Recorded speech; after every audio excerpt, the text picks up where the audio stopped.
I don't know that it has any standing in this election, except to divert the attention of the public about the terrible years of the Lingo Iona administration. Democratic candidate for governor David Ige says the attacks over his broken pledge not to raise taxes are really a political smokescreen. It's an issue raised by Hawaii Republicans, but as Kilke Kerr reports all new at 6, Republicans have also gone back on that no tax pledge or refused to sign it. Kilke? That's right, Keahi. A Washington, D.C.-based taxpayer advocacy group called Americans for Tax Reform has mostly Republicans among the Hawaii politicians who signed a pledge not to raise old taxes or create new ones. But about a decade ago, Ige appears to have signed that pledge. We know that David Ige led the way for higher taxes and fees.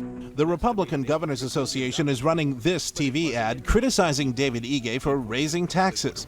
Local Republicans claim Ige went back on a pledge similar to this one that he signed years ago, promising not to raise taxes. A pledge, is a promise. When you sign that pledge, you promise the people to do what it says. In this case, David Ige said he will not raise taxes. And then you look at the history. Republicans point out that Ige voted to end tax exemptions for certain businesses and hike taxes for the rich in 2011.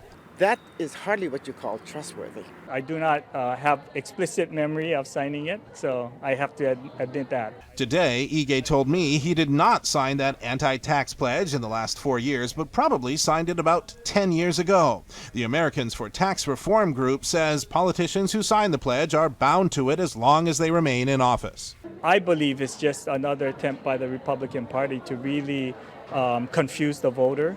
I don't know that it has any standing in this election. From my standpoint, I wish people would hold people accountable.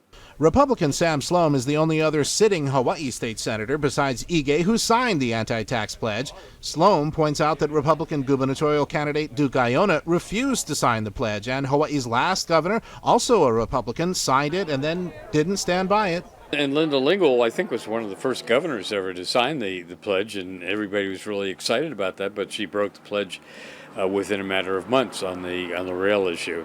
I was chair of the legislative committee that was facing a $1.2 billion deficit, and yes, we made tough decisions on what's the best approach to balance that budget.